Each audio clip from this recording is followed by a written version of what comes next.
Chers frères dans le Seigneur, Shalom. Bien-aimés dans le Seigneur, aujourd'hui nous célébrons le 5e dimanche dans l'année 1. Où dans l'évangile d'aujourd'hui, le Seigneur nous dit « Notre regard est mauvais, parce que lui, il est bon. » C'est une très bonne question que nous devons nous poser dans notre vie. Pourquoi le Seigneur nous dit-il « Notre regard est mauvais » ? Est-ce que nous regardons nos prochains avec amour? Est-ce que nous regardons nos voisins avec amour? Nous regardons nos enfants avec amour? Nous regardons nos parents avec amour? On a toujours cet regard mauvais parce que l'homme, au fond de lui, il y a un regard d'égoïsme. L'homme est tellement égoïste dans sa vie, il veut tout avoir, rien que pour lui et à lui seul. Et il veut avoir plus que les autres. Il veut être au-dessus même des autres. Pourquoi? Parce qu'ils disent, c'est lui peut-être qui est plus intelligent, il est plus grand, il a plus de talent, il a plus de connaissances, il est plus fort, il est plus. Dans l'évangile, nous avons écouté dans l'évangile de Saint Matthieu, chapitre 20, versets 1 à 16, où la Bible nous montre que le maître a engagé plusieurs serviteurs dans son champ. Il y a les premiers serviteurs, ils se sont négociés ensemble qu'ils puissent avoir une pièce d'argent. Et il est sorti à midi, il a embauché une autre. À 16h, il a embauché une autre. Et vers 17h, il en a embauché encore l'autre. Mais pour payer, vous voulez qu'il commence au premier venu, il a commencé au dernier. Et dans le paiement, il les a payés la même chose.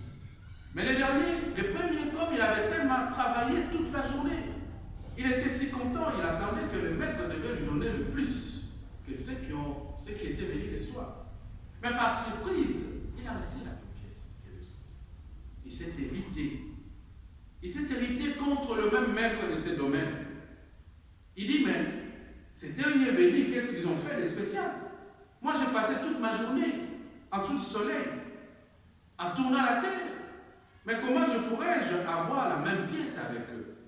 Et le maître dit, c'est mon argent, c'est mon bien.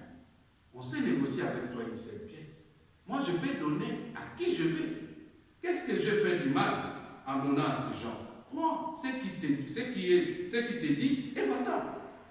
Il dit, je vais donner ces derniers venus autant que toi, parce que c'est mon argent, c'est mon droit. Je peux le faire de ce que je veux. Il dit, si tu penses ainsi, parce que ton regard est mauvais, parce que moi je suis. Il est bon, l'Éternel, que nous nous aimons. L'Éternel que nous avons reçu en tant que Seigneur et Sauveur. Cet Éternel est bon. C'est pour cela, moi, j'ai souvent l'habitude de dire à ceux qui m'entourent, réjouissez-vous lorsque ton frère réjouit. Soyez dans la joie lorsqu'il est dans la joie. Pleurez avec ceux qui se plaisent. Soyez agréables à ceux qui sont agréables vis-à-vis de toi. Parce qu'il ne faut pas avoir un cœur de jalousie chaque fois en disant « lui, il reçoit plus que moi ». Ton heure viendra. Je me souviens un jour, quelqu'un me parlait d'une histoire.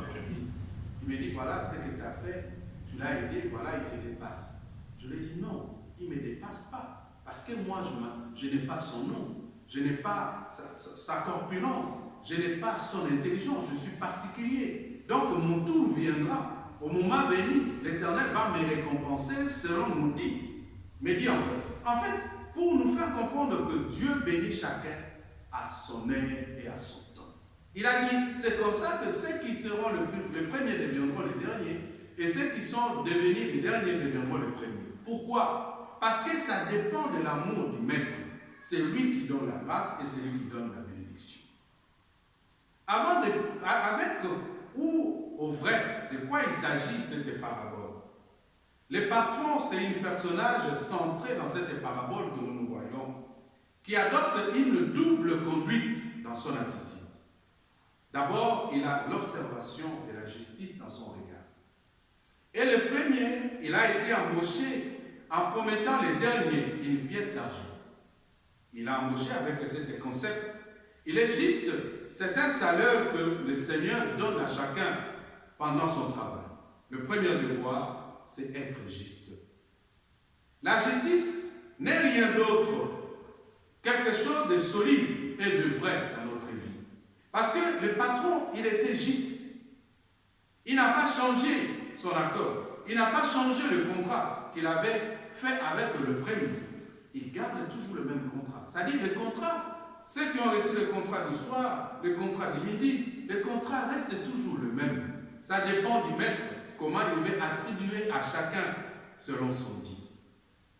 Le devoir d'être juste, c'est ça, ce qui est important dans notre vie. C'est-à-dire, cette parabole, le Seigneur veut nous montrer, nous devons être justes en nous-mêmes. Dans notre réflexion, il doit y avoir des éléments solides dans notre vie, qui doivent construire notre façon de voir, notre façon d'observer, notre façon d'agir. Quand Dieu veut recruter des gens dans sa propriété, Dieu donne à chacun selon ses attributions. L'attribution que Dieu attribue à chacun est tellement correcte. Dieu n'est pas injuste. Dieu reste juste dans son attitude. Pourquoi il reste juste? Le royaume des cieux appartient à tout le monde. À ceux qui sont venus le matin, à ceux qui viendront à midi, à ceux qui viendront le soir. Tout le monde ne se convertisse pas le même jour. Tout le monde ne se convertisse pas au même heure. Chacun vient à son heure auprès du Seigneur. La rétribution, c'est ça, le salaire du royaume des cieux. Si vous êtes chrétien depuis votre enfance, et celui qui devient chrétien à 12 ans, celui qui deviendra chrétien à 16 ans, celui qui viendra chrétien à 20 ans, celui qui viendra chrétien à 90 ans, vous tous, vous aurez le même salaire qu'on appelle le royaume des cieux. Le Seigneur reste juste et il est tellement bon dans sa justice. Il a dit dans Jean chapitre 16, Dieu t'a aimé le monde qu'il a donné son Fils unique afin que quiconque croit en lui ne périsse pas et qu'il ait la vie éternelle. Voilà la promesse qu'il a promise. C'est-à-dire quiconque croit. Et tout le monde ne croit pas au même moment. Tout le monde ne croit pas aux mêmes heures. Chacun croit à son temps et à ses moments précis. Et c'est comme ça, le salaire qu'on nous parle dans cette parabole, que le Seigneur veut nous révéler dans sa justice, tout le monde mérite avoir le royaume des cieux. Cela ne veut pas dire, si tu étais devenu prêtre ou pasteur ou un chrétien en étant jeune, celui qui est venu le soir, il ne mérite pas la même chose comme toi. Les apôtres ne viendront pas dire au Seigneur, non, nous étions les apôtres, c'est nous qui avons réussi jusqu'à temps que le Seigneur nous ait sauvés avant que les autres, et nous méritons être dans la gloire. Non, Jésus dit, ce n'est pas ceux qui disent Seigneur, Seigneur, qui hériteront le royaume des cieux, ceux qui écoutent la parole du Père et le mettent en pratique. Mais tout devient étonnant lorsque le moyen de mettre ces dernières sommes que le Seigneur voulait remettre à tous ces travailleurs, ces salaires que nous percevons, c'est un salaire faible. Parce que le premier, il croyait qu'il devait recevoir ces grandes parts de dons de Dieu. C'est-à-dire, le don de Dieu est tellement généreux, dépend de la générosité de Dieu. Dieu attribue ses dons à chacun. Le prophète ne peut pas dire que je suis grand parce qu'il y a un visionnaire. Celui qui a le don de parler en langue ne peut pas dire que je suis plus grand parce que moi je parle la langue. Celui qui a le don de la sagesse ne doit pas dire que moi j'ai le don, je suis plus grand parce que par rapport à celui qui a le don de la parole.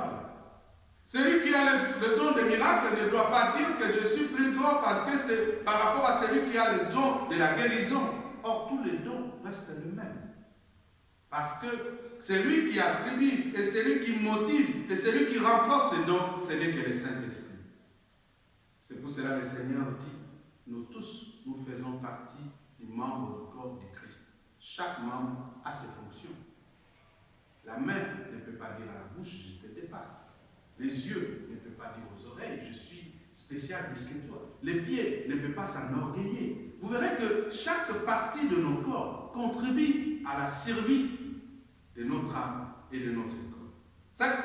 Si aujourd'hui, notre corps manque la main, pour manger, ça sera deux fois difficile. Même si vous devez utiliser les pieds, pas de souci.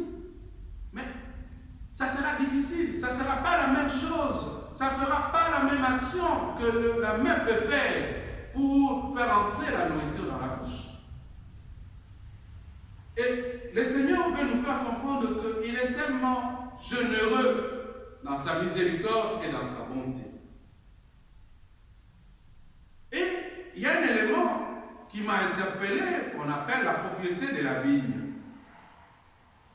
Cette propriété de la vigne, c'est une propriété qui s'obéit dans ses deux logiques. La logique de la raison et la logique de la justice. La logique vient du cœur de l'homme. Et c'est la logique qui apporte le don dans notre vie.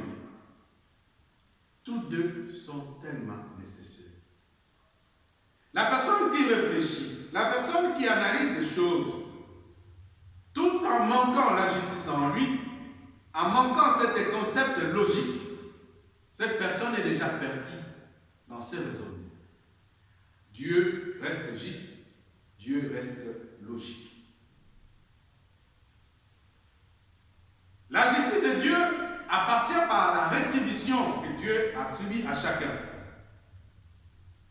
La logique, c'est un don du cœur. Notre cœur reste toujours raisonnable. Notre esprit est toujours juste. Vous verrez que l'homme est composé de ces trois éléments, corps, esprit et âme. Il y a ceux qui croient et ceux qui ne croient pas. Vous verrez qu'il est facile que le cœur de l'homme soit souillé, que l'âme de la personne soit souillée, mais l'esprit, il est saint, pur. Parce que c'est lui qui vient de la pureté de Dieu. Il est toujours juste.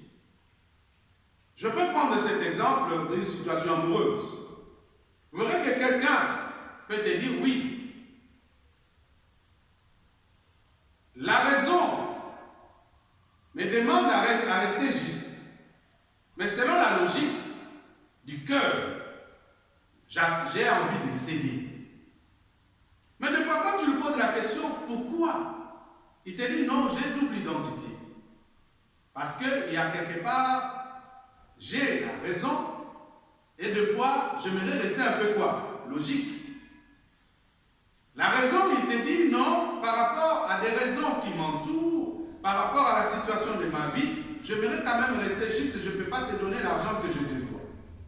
Mais dans la logique, vu que tu as été une personne, tu m'as tellement aidé dans ma vie, tu as passé beaucoup de temps à mes côtés, je me rends compte que je suis censé de te donner le peu que j'ai. Et c'est ça la vraie nature de Dieu. Dieu agit avec justice et Dieu reste logique dans son cœur. Le cœur de Dieu, c'est un don. Moi, je dis souvent, si tu étais né bon, tu peux beau chercher à devenir mauvais ou mauvaise, ça ne va jamais y arriver. Parce que ton cœur, Dieu a façonné ce cœur bon. Même si tu aimerais rester juste dans tes raisonnements, mais la bonté de Dieu, qui est cet amour si grand, finira par dominer dans ta vie. Vous verrez que toutes ces deux choses sont tellement nécessaires. Il faut être des hommes et des femmes justes, tout en étant bons. Tu ne peux pas vivre en disant je reste juste et je n'aimerais pas être une bonne personne. C'est faux. La vraie nature de Dieu, c'est la justice et être bon. Il faut deux fois laisser parler la tête autant que notre cœur. Ne te laisse pas être dominé par ton cœur ou ne te laisse pas être dominé par ta tête. Vaut mieux trouver l'équilibre entre les deux. Rester juste dans tes réflexions et dans tes raisonnements. Tout ceci nous rappelle dès le commencement de répondre à l'appel de ces prophètes. Cherchez Dieu. Ésaïe nous dit, cherchez Dieu. Dans la première lecture, vous verrez que les règles de notre conduite doivent être réglées avec une justice purement nos vies avec cette justice purement humaine. Mais Dieu a sa propre justice qui dépasse la justice des hommes. Et la justice de Dieu, il a confondu ces messieurs. Au lieu de récompenser les premiers venus, il a commencé à récompenser les derniers. Pour montrer que je reste juste. Je garde toujours mon équilibre. Mais si c'était toi, en tant que la justice humaine, tu aurais dû commencer à récompenser celui qui était venu avant. Tu dis oui, toi tu es venu avant, je commence à te donner. Mais la logique de Dieu dépasse la logique de l'être humain. Il a commencé au dernier pour arriver au celui qui était venu le premier. C'est pour cela dans la vie, rien ne sert à courir devant Dieu. Rien ne sert à être pressé. Parce que la Bible dit, les pensées de Dieu est insondable.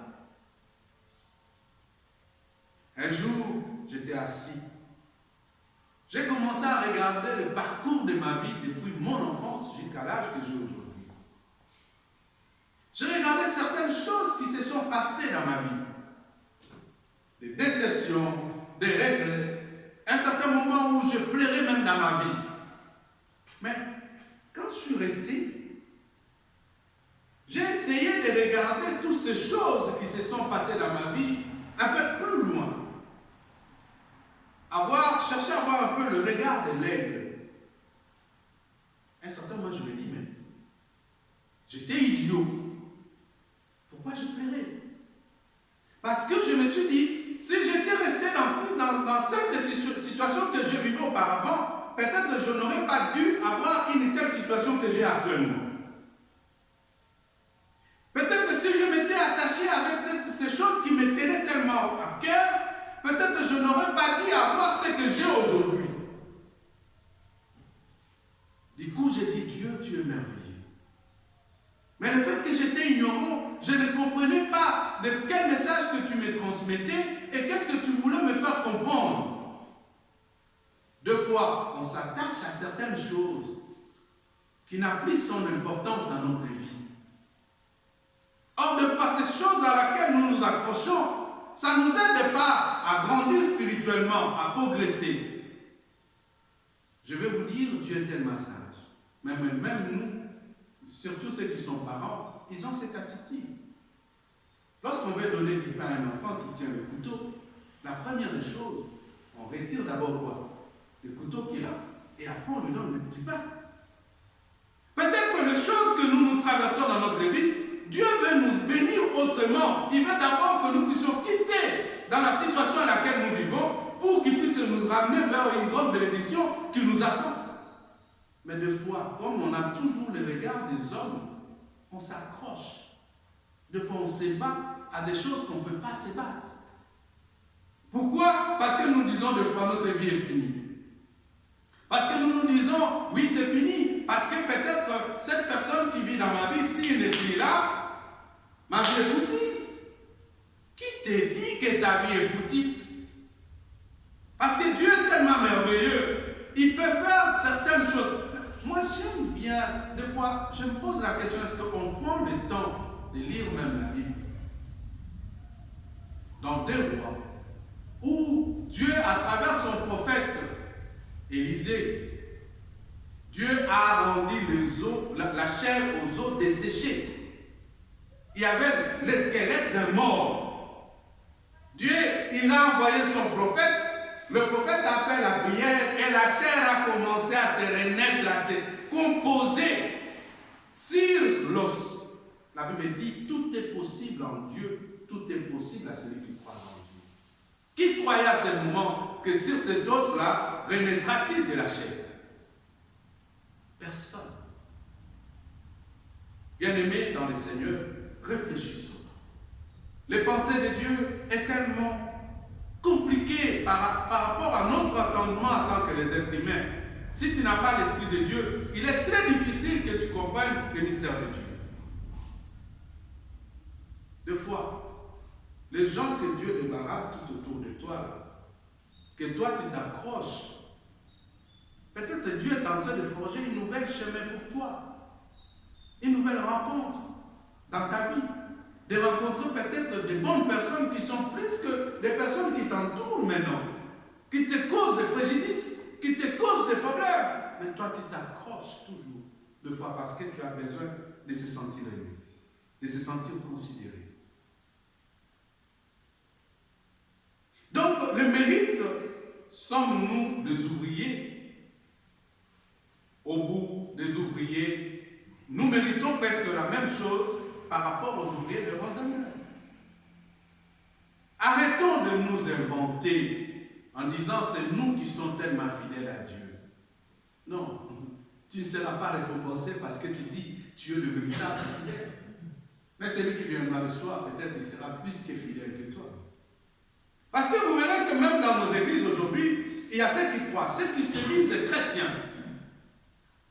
Mais vous verrez que ceux qui se sont convertis de leur bas âge, de fois, ils ne vivent pas la meilleure vie de la chrétiennité. Vous verrez qu'un vieux converti, il devient un véritable chrétien. Un vrai converti. Vous verrez que d'autres peuvent dire, oh non, moi je suis un homme de Dieu. Mais vous verrez que peut-être cet homme de Dieu-là, si on entre au plus profond de sa vie, il ne vit pas la vie de la vraie chrétienne. Peut-être un fidèle qui se sent converti à un âge un peu élevé, il est le vrai fidèle.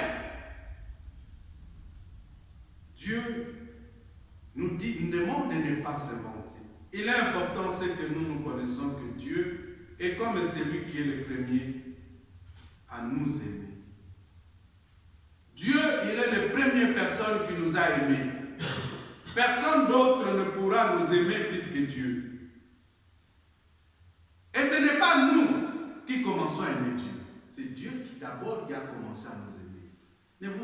Ne vous trompez pas. Il y a même ceux qui chantent, moi j'aime Dieu. Moi j'aime tellement Dieu. Oui, t'aimes tellement Dieu. Entre toi et Dieu, qui a aimé l'autre le premier?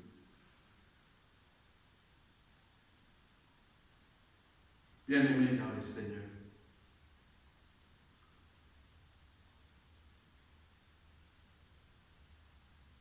Quand il s'est passé le massacre dans la République du Rwanda, il y a un ami qui a vécu une histoire qui m'avait parlé.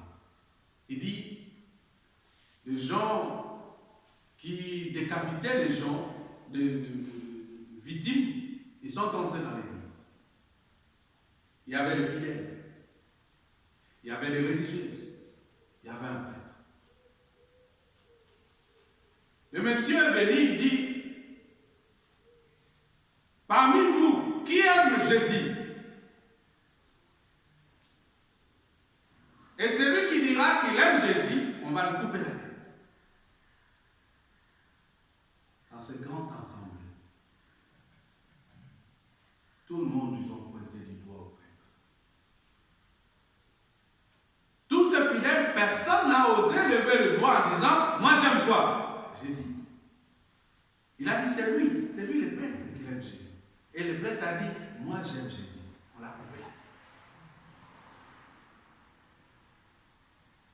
Toi, tu diras que tu aimes bien Jésus parce que maintenant tout va bien. Mais des fois, à un certain moment, quand nous passons le moment difficile dans notre vie, des fois nous arrivons même à vous dire Dieu. Oui, ce n'est pas votre faute. Job en a fait. Il a dit, maudit soit le jour où j'étais né. Parce que la souffrance était tellement atroce et tellement dépassée. Il a dit, maudit soit le jour où j'étais né. Mais il avait quelque chose qu'il n'avait pas perdu, c'était sa foi. Il dit, je suis l'or. Même si tu me mets dans le feu, je deviendrai encore l'or plus pur. C'est-à-dire qu'il a retourné son amour vers Dieu. Jésus aussi, c'est la foi. Il a dit, Élie, Masabatan, Père, pourquoi tu m'as abandonné? Parce que la souffrance était tellement atroce. Mais, ce qui lui a sauvé, c'était sa foi. En disant, je remets mon âme entre tes mains. C'est-à-dire, en reconnaissant que, entre moi et toi, Dieu, c'est toi qui m'as aimé le premier. Ce n'est pas moi. Quand on arrive à reconnaître que c'est Dieu qui nous a aimé le premier, la personne qui aime c'est ça, c'est la personne qui a le vrai amour vis-à-vis de celui qui l'aime.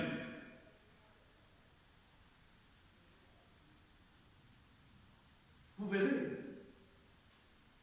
Un homme qui fait la cour à une femme,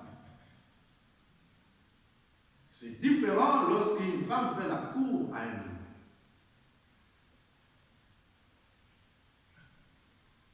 Un homme qui a fait la cour à une femme, la femme peut avoir la facilité de le quitter.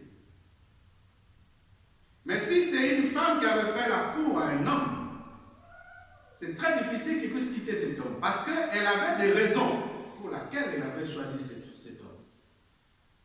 C'est vice-versa. Mais je ne vais pas m'approfondir ou m'attarder là-dessus. Les pensées de Dieu sont au-dessus de nos pensées. Lui-même dit, mes pensées ne sont pas vos pensées. Ésaïe chapitre 55, verset 6 à 9. Pourquoi les pensées de Dieu est différent de notre pensée? Parce que le Seigneur est tendre et Seigneur pitié. Il est tendre, il a la pitié en lui. Or, vous verrez que dans nos attitudes, nous ne sommes pas tendres et nous n'avons pas de pitié. On est là en colère, plein d'amour. La bonté du Seigneur est pour tous. Sa tendresse est pour tous les êtres.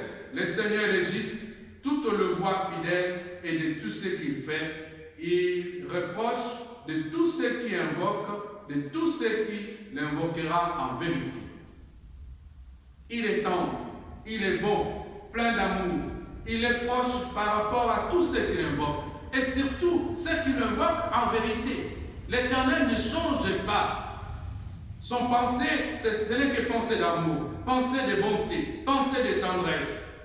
Le Seigneur, il est toujours dans l'œuvre, dans ses actions. Il nous bénit, il nous soutient, il nous veille. Il veille sur nous. Vous verrez même tout ce que nous faisons dans notre vie, nous ne méritons même pas la grâce de Dieu. Mais son amour est tellement éternel. Je vais vous dire, David a commis des bêtises dans sa vie. Même des bêtises tellement énormes. Mais Dieu n'a jamais ôté son amour vis-à-vis quoi? De David. Il n'a jamais changé sa parole de bénédiction dans la vie de David. Parce qu'il a dit, j'ai déjà prononcé des paroles sur toi et ces paroles demeurent. Et j'accomplirai sur toi et jusqu'à tes dernières générations. Dieu reste juste. Dieu est plein d'amour. Aujourd'hui, vous verrez que si quelqu'un nous fait du mal, nous sommes prêts à renier même la personne, de retirer notre confiance, de condamner même cette personne, de lui priver certains droits qu'il méritait. Cela nous montre que nos pensées sont attachées avec l'égoïsme, des jalousies, des ambitions, tandis que celles de Dieu sont toujours débordantes de sa bonté. Dieu n'est pas égoïste. La jalousie de Dieu n'est pas la même jalousie que nous. Dieu n'a pas des ambitions. Dieu ne cherche pas à dépasser quelqu'un.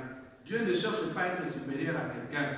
Dieu ne cherche pas à être grand par rapport à quelqu'un. Dieu ne veut pas. C'est-à-dire, vous verrez qu'en nous, c'est ça. Nous sommes habités par cet esprit d'égoïsme et de jaloux. Vous verrez même les enfants, quand ils mangent la nourriture, l'autre regarde, toi tu as mis beaucoup, moi je prie un peu.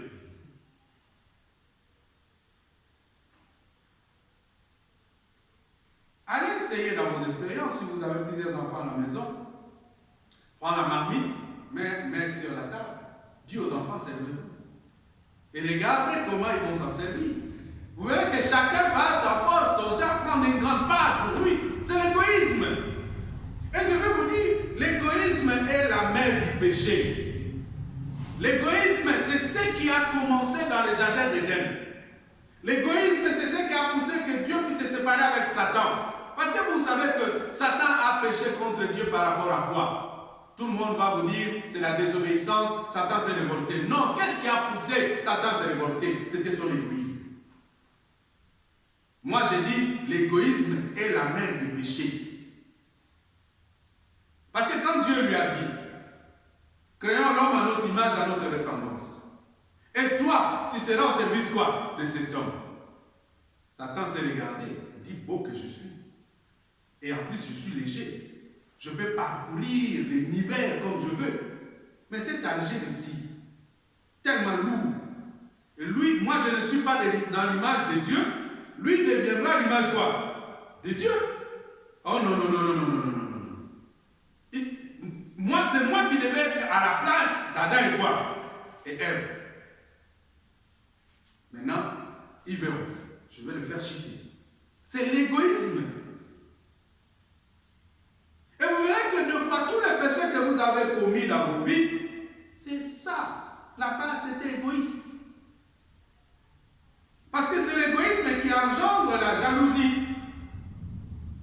Tellement tu veux que ça soit que toi. Tellement tu veux qu'on te voit. Tellement tu veux que ce n'est que toi qui dois réussir. Ce n'est que toi qui dois en avoir. Ce n'est que toi qui vas guider. Ce n'est que toi qui vas contrôler. Ce n'est que toi qui vas diriger. Ce n'est que toi. Écoutez, bien-aimés dans le Seigneur, réfléchissez. Des fois je reste, je dis, les hommes se battent pour rien. J'aime bien cet adage d'un chasseur avec son chien qui suivait un gibier. À un certain moment, le chasseur, tellement il courait très vite, les chiens étaient tout près d'attraper le gibier, mais le chasseur était tellement vite dans sa façon de courir, il a dépassé les chiens.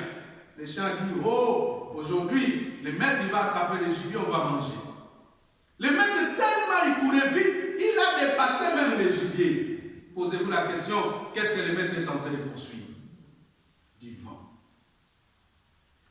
Comment on poursuit du vent sur cette terre? Il y a des gens qui acquièrent des concessions de terre, des maisons, des richesses. On court, on se bat pour en avoir plus. Mais quand on meurt, on nous enterre avec quoi? Tu verras même ton propre villa que tu as acheté dans la sueur de ton front. On te fait déloger dans ces villas. On part t'acheter un petit terre, on dit 1 mètre carré, on te met là-dedans. Est-ce que quand vous allez dans les cimetières, vous n'observez pas? Regardez, il y a de belles maisons à côté de tous ces cimetières. Mais à côté, il y a des petits carrés. Vous verrez que ces gens-là, un moment viendra, ils seront délogés de ces grandes maisons pour qu'ils puissent entrer dans ces petits carrés. Est-ce que la Bible dit, la nature ne vous enseigne-t-il pas? La vie ne vous apprend pas quelque chose? Moi, j'ai dit, le bonheur, c'est lorsqu'on a la paix. Le bonheur, lorsqu'on a la grâce de Dieu. Le bonheur, lorsque notre vie éternelle est déjà quoi? Assurée. Parce que tout ce que vous avez, tout ce que nous en avons, ça va rester. On ira avec rien, même si on t'enterre avec ta voiture, ça va rouiller. Des fois, on se bat pour rien. Tu peux prétendre, oui, j'ai des maisons, j'ai des concessions, j'ai l'argent, mais tu n'as rien. Ce que tu as, c'est ce que tu avais mangé. Ce que tu as, ce sont des habits que tu as portés au moment où tu es vivant. Parce que le jour où tu vas mourir, nous tous là, on viendra, on va récupérer tout ça. On va se réjouir avec. On va même gaspiller sans se rendre compte que tu avais souffert pour gagner cela. Et quelque part, on va t'oublier. On va te souvenir simplement le jour de ton anniversaire, on vient, on dépose des petits frères. Des fois, on te dit des mots, 3 mots. Même une femme qui disait à son mari, je vais mourir pour toi, le jour qu'on va enterrer son mari, il va dire, va en paix. L'enfant qui dit, mon père et ma mère, je l'aime à mort. Si on lui dit, on va t'enterrer avec ton père et ta mère, tu diras, non, non, non, non, non, non, non, c'est son tour, mon tour aussi viendra. C'est pour nous faire comprendre que cessons d'être égoïstes, cessons d'accumuler des choses inutiles dans notre vie. Cessons d'avoir des ambitions démesurées. Des ambitions démesurées dans notre vie parce qu'on cherche toujours toujours à dominer, à être au-dessus des autres. Mais Dieu est débordé de bonté. Si nous voulons trouver Dieu, il faut laisser faire par lui et apprendre à être à la fois rigoureusement juste et gratuitement bon. Ça, c'est l'attitude d'un enfant de Dieu, celui qui est juste, qui est gratuitement bon. Gratuitement bon, cela veut dire quoi? Ne fais pas des choses ou des actions pour attendre quelque chose en retour. Sois bon, spontanément bon. Aider quand tu as besoin d'aider. Rends la sourire à ceux qui n'en ont pas. Fais sourire tout le monde. Rends joyeux à ceux qui manquent la joie. Sois un homme et une femme de bonté dans tes actions, dans ta manière de vivre, dans ta façon de se comporter. Sois une femme et un homme bon. Parce que Dieu est bon. Dieu est juste. Dieu n'est pas ingrat. Dieu ne change pas sa parole, ne change pas ses attitudes. Dieu, il est gratuitement bon. La preuve, gratuitement bon. Moi et toi, nous nous retrouvons aujourd'hui dans cette chapelle. Qui pensait qu'il devait se réveiller? Les souffles que vous avez aujourd'hui, vous avez gratuitement. Mais le jour où vous devez faire avec le Corona-19, on va vous dire il faut acheter. L'air respiratoire, il faut acheter. Vous devez payer avec beaucoup d'argent. Mais voilà la bonté de Dieu. Cet air-là que nous respirons, c'est gratuit. Tout le monde en a. Les riches et les pauvres. Les moindres et les grands. Les puissants et les faibles. Nous avons besoin de ce souffle gratuit. Il nous a tous donné. Même qui est ce riche va dire qu'il a quelque chose que toi tu n'en as pas. Deux fois, réfléchissons. Parce que quoi? Il roule avec le carrosse. Ou il a des grandes maisons. Ou il mange dans des restaurants de 6 ou 12 ou je ne sais pas si ça existe, étoiles. Mais non. Oh oui, vous devez me dire, oui, nos toilettes sont deux fois différentes, ce n'est pas la même chose, parce que les autres font avec le marbre ou bien non. Mais nous vivons la même chose. Nous faisons les mêmes actions. Parce que lui dort, toi aussi quoi? Tu dors. Même celui qui dort dehors, même celui qui dort dans sa chambre, nous tous nous faisons quoi? Nous dormons. D'un moment à l'autre, il va te dire, je m'étais reposé, je me suis quoi? Réveillé. Ça dit toi aussi, tu vas lui dire, je m'étais reposé, je me suis quoi? Réveillé. Ça dit nous faisons les mêmes actions. Voilà la bonté de Dieu. Dieu, tellement il est juste, il a donné à tout le monde la même chose. Malgré que nous, nos yeux humains, nous ne nous rendons pas compte. C'est lui qui mange dans des bels restaurants, et toi qui manges ton petit soupe à la maison, vous faites quelle action? Manger. Vous conjuguez le même verbe, manger. Même si ça n'a pas le même goût, mais vous mangez. Si lui il est rassasié, toi aussi tu seras quoi? Rassasié. S'il a besoin de prendre, peut-être qu'il prend du vin, toi tu vas prendre de l'eau. Ça veut dire que vous faites la même chose.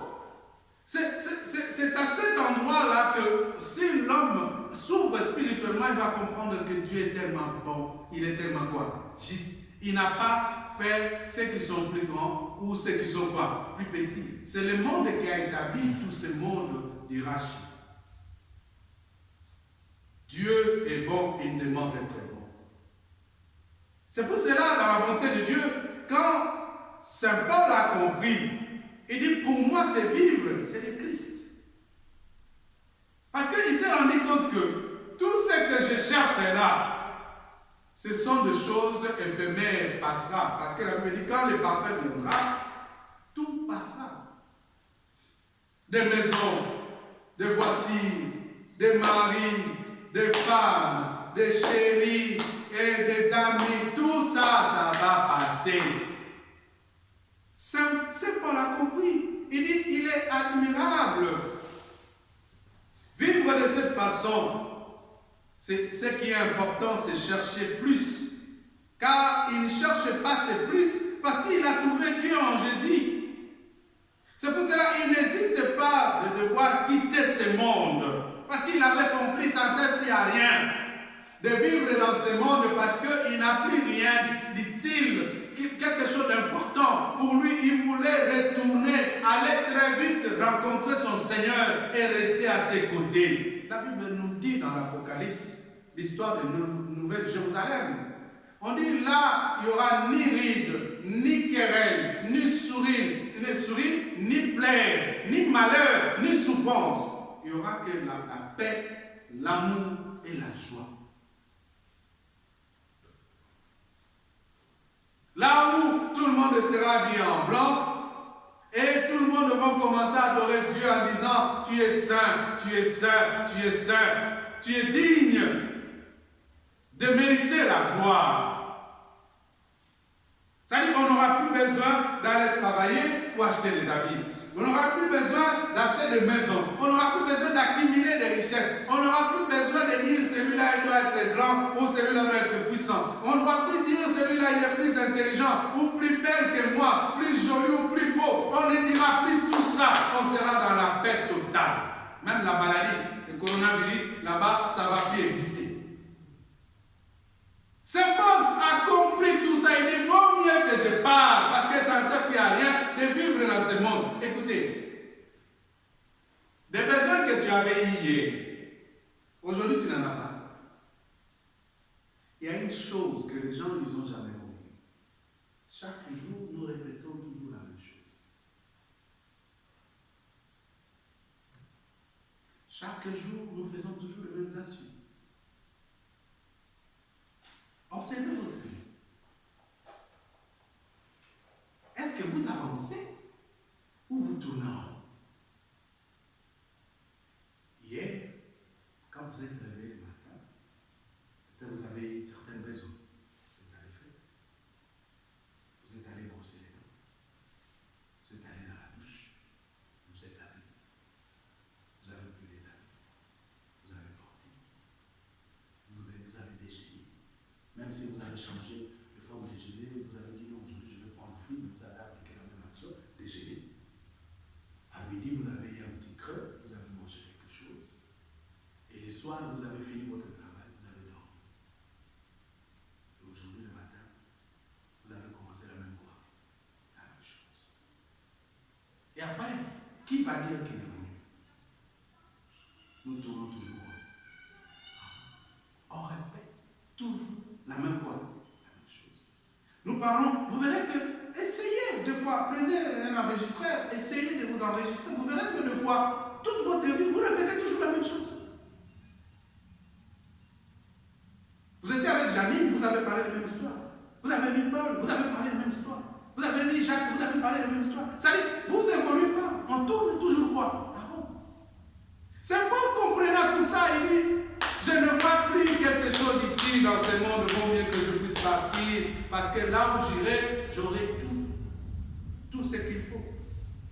Il dit, si je reste parce que vous avez besoin de moi. Peut-être tu as envie parce que ton fils a besoin de toi, ta fille, ou ta maman, ou tes amis et tes frères. Tu dis, je reste simplement pour les aider à arriver. Mais celui qui s'est rencontré avec le Seigneur, tout ce qui se passe dans ce monde n'a plus d'utilité, n'a plus de valeur. Notre monde est causé avec toutes ces souffrances, est causé des soucis. C'est pour cela Saint Paul, en se souciant pour ses frères, il dit, je reste un peu. Mais il les a dit, il est meilleur pour moi de trouver Dieu. C'est encore de chercher cette fraternité dans notre communauté. Chercher Dieu, c'est très important, c'est un élément très important dans notre vie parce que vous pouvez tout avoir, mais n'oubliez pas Dieu. N'oubliez pas de chercher à trouver Dieu dans votre vie. Parce que vaut mieux avoir Dieu et perdre tout. Le Seigneur a dit, à quoi ça sert de gagner ce monde et perdre quoi? Son âme. Tu peux tout avoir de beau, de parfait, de meilleur. Est-ce que tu as pensé à ton dernier jour? Est-ce que tu as pensé, quand Dieu va ouvrir sa justice sur toi, est-ce que tu seras récompensé par sa miséricorde? Oui ou non? Mais Dieu récompense simplement ceux qui sont ouvriers dans sa vie. Parce que dans l'évangile, on nous dit, il est sorti, il les a vus. Il dit, mais pourquoi vous traînez dehors? Ces gens l'ont dit, parce que personne ne nous a pas encore embauchés. Il dit, allez travailler quoi dans ma vie? Le Seigneur a dit, travaillez dans mon champ, moi je travaillerai dans votre maison. Ceux qui travaillent dans la ville du Seigneur, c'est quoi? C'est comme Saint Paul qui aime Dieu, qui cherche le Christ, qui s'est mis au service du Seigneur. Se mettre dans le service du Seigneur, cela veut dire quoi? Avoir ce don gratuit de la bonté. Être juste vis-à-vis de tes frères et de tes sœurs et rester avec une logique vis-à-vis aussi de tes frères et sœurs, c'est-à-dire le cœur spontané de bonté. Fais des actions avec amour.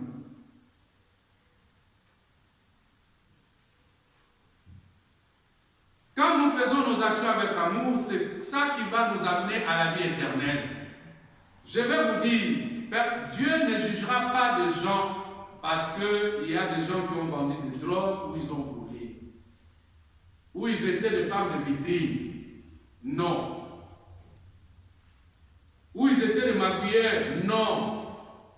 Ou parce qu'ils prenaient beaucoup du vin. Non. Dieu va poser seulement une seule question. Tu volais? Oui. Je volais. Tu volais pour qui? Quand tu réponds, je volais pour mon intérêt, tu vas en enfer. C'est simple. Tu as tué? Oui, j'ai tué. Tu as tué pour qui?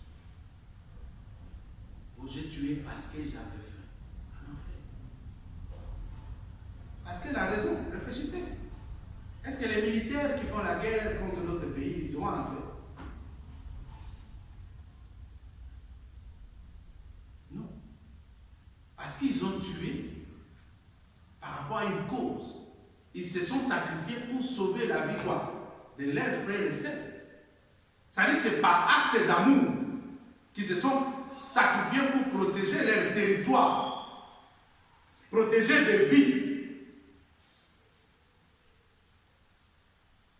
Et c'est comme ça.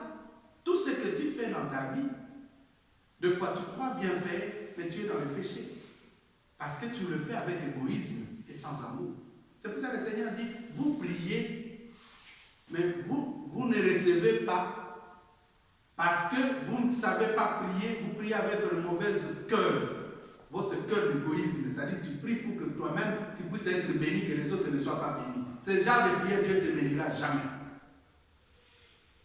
Tu demandes même l'argent, Dieu ne te donne pas parce qu'il sait que s'il va te donner cet argent, les autres vont souffrir. Il te prive. Mais si Dieu regarde au plus profond de ton cœur que tu sors de cet esprit d'égoïsme et tu vis dans l'amour, Dieu va te bénir parce qu'il sait que derrière toi, d'autres personnes seront sur quoi? Bénies.